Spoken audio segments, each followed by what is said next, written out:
actually moved the hot bin over to this side of the garden.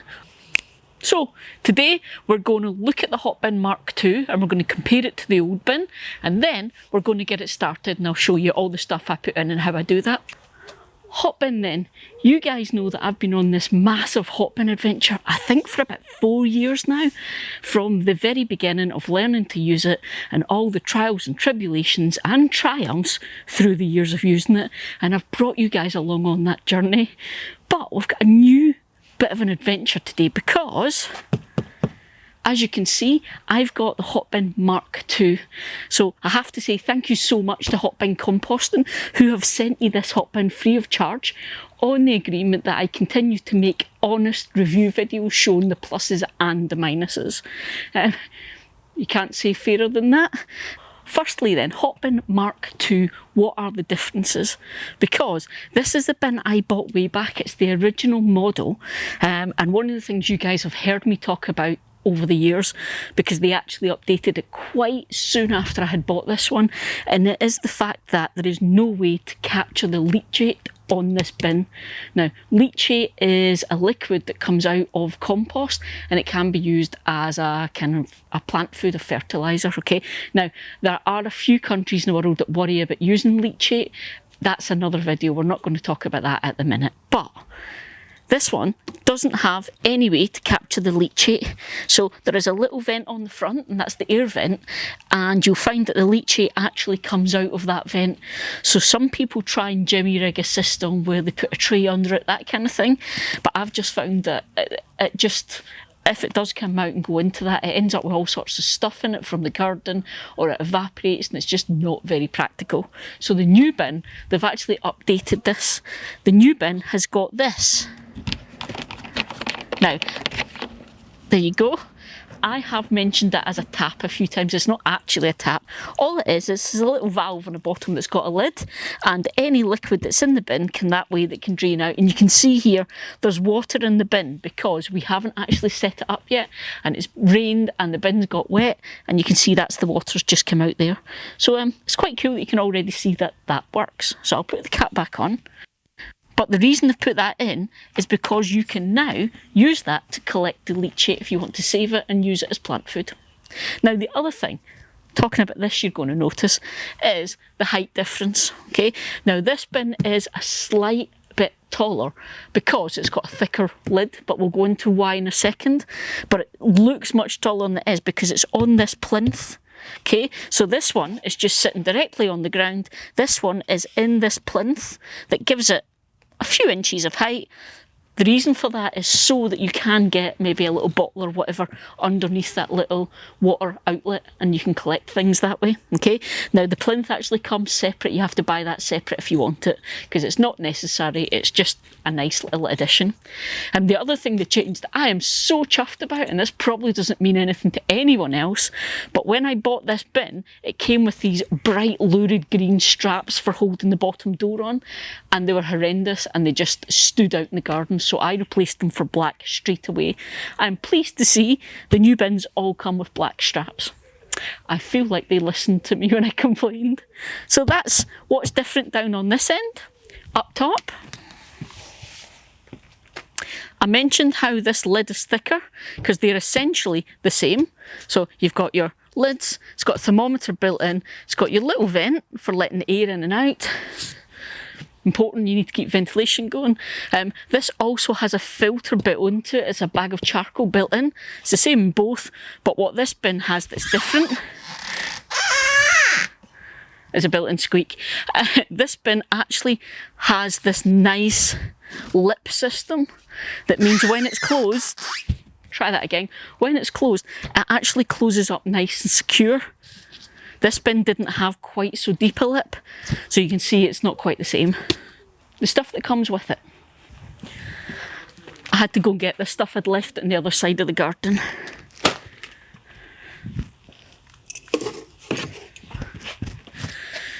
So when you buy your bin, there's a few things that come with it. Now, one of them is this stuff.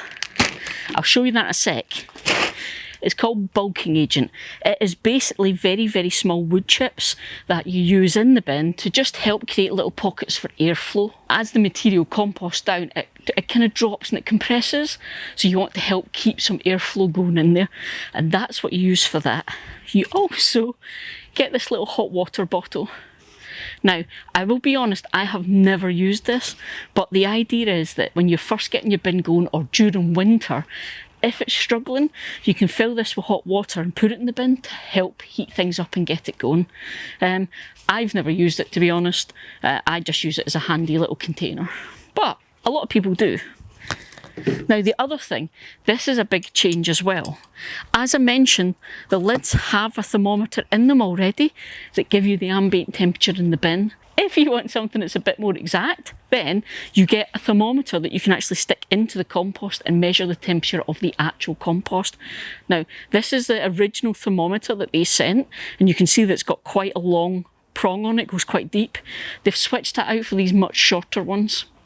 I suspect because you're only measuring that top layer, that's a hot bit, because the way this works is you add your material all mixed together and you add it in. You don't then mix the entire bin through. So it's that new fresh material that's been added in that you're always keeping an eye on. So you don't need the big long thermometer. So there you go. And one of the other changes, I'll have to bring you around and show you this properly, but this bin is actually sitting out a good maybe 3 inches further than this one, because this bin at the back has a huge hinge on the back of the lid. Okay, so it sticks out quite a bit, so you can't actually get this bin right far against a wall or a fence or whatever. This one, they've changed the design so it no longer has that hinge on the outside, it's all integral, so it's just a much slimmer footprint. Other than that, it's the same technology they've always used. It's the same reliable bin. It's all sealed, so you don't get any smells coming out of it, hence the charcoal filter that's in here. I don't know what else to say. If you've watched all of my videos, you know this stuff. In case you haven't got the hang of this yet, links are always in the top left and in the description. So what we're going to do today then is I'm actually going to get this one going, and we'll take today as day 1, and then we will check in 3 months' time, and I should have really good compost in 3 months if I can get this all working. So that's the idea. Today, as I'm filming, is Wednesday the 25th of August. So we'll go September, October, November. So same date in November, we'll say we should have some really good compost. So we have to try it out. Right, getting this going then. So when I first started this bin ages ago, there was nothing online. There were no kind of YouTubers doing videos on it, any of that kind of stuff. So when I went looking for info to help me, I couldn't find anything. And that's why I started doing these videos. I'm in a much better position now because obviously I've got all this experience under my belt of using it. Essentially, it needs 3 ingredients. Number 1 is your green. So that's your garden waste, your kitchen waste. So it's that thing of every day when you're going around the garden, you're deadheading, you're pruning, you're picking up nonsense. All of this is all your lovely green from the garden that can go in the bin. The other thing you need is brown. Now, brown can come from lots of sources, so it can be cardboard and paper are the most common. I use a lot of shredded paper because you know our garden, we don't have a lot of shrubs and trees and that kind of thing. So it's very rare that I get that kind of brown, so it tends to be paper I use. The other thing you add in is, I mentioned before, the chips, the bulking agent. So let me show you this.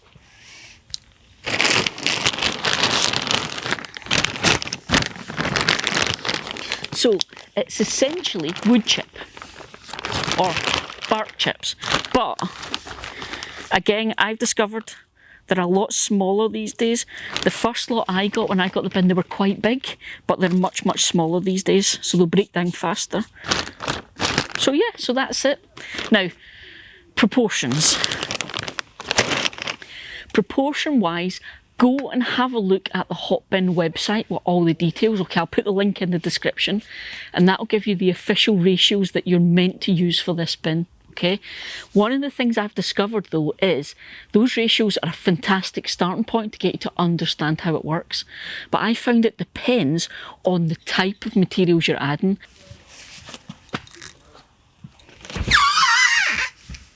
Oh, I have to do something about that squeak. Okay, we're going to get this bit over with. For those of you who have not been on this journey with me, you can see the height of the bins. This one's even taller because it's on a plinth. I need a step. Okay, it's done. I don't want to hear any comments about it. But I have a step.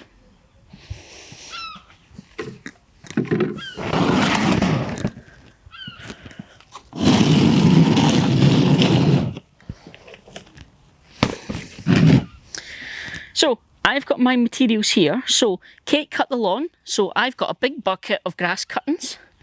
She trimmed the hedge a little while ago. So I've got a bundle of all the dead twigs and things. Some have got leaves on them. They're kind of a bit between the brown and green because they're kind of dying off. And I've got a big box of shredded paper. I have discovered over the years it is much easier to mix and then add to the bin than try and mix it in the bin.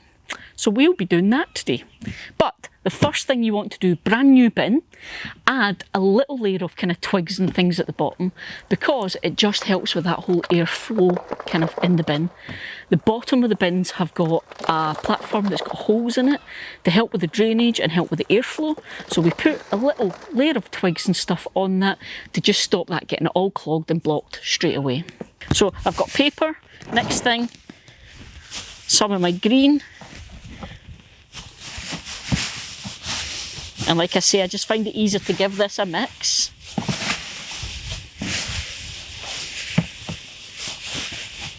It also lets you see amounts that way.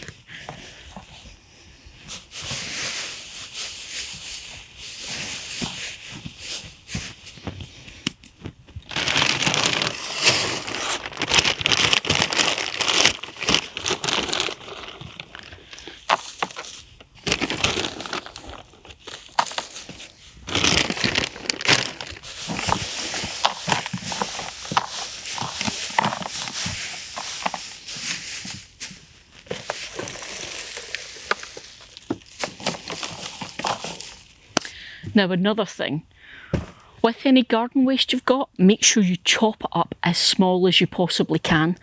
The finer you chop it up, the quicker it will compost and break down. Now one of the things I've got for doing that, because as you can see, this is not too bad as it is, but there are some quite thick branches that I'll take down. And what I do is I've got a set of very sharp shears that are just for doing my compost, and you've seen me use these before to chop things up.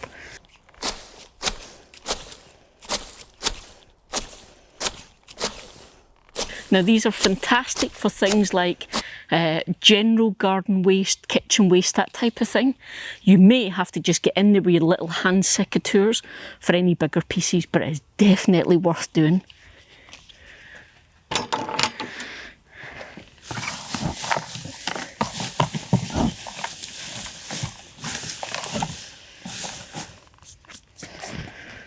And again, once you're happy, it's all mixed, it's just into the bin.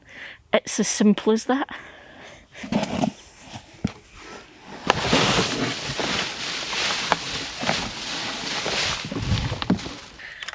Now here's a good thing to know. What we're doing is we're creating that base layer, okay? Now, it'll churn away and work away brilliantly, but you probably won't notice those temperatures you're looking for until that base layer is coming up. I found it was usually about the halfway mark was when I really noticed it churning away and being really, really hot, just because you need a certain amount in there to get that going. Okay, now if you're worried, there's something else you can do. You don't have to, but it is a choice. What you can do is all of your waste has the bacteria on it, in it, etc. that make this process work.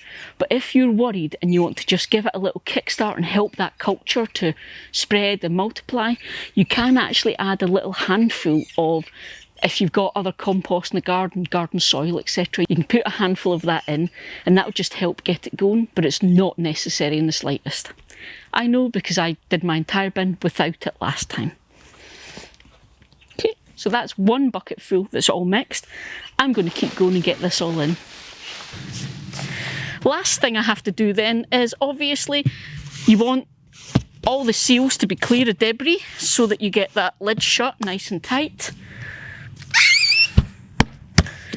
And then you just wait. But there we go, that's my hot bin started. The last thing I have to do is clear up this mess I've made. So I'll get this done and I'll see you next week. And again, thank you so much to Hot Bin Composting. It's going to be really interesting over the next year to do all the comparisons and see it working.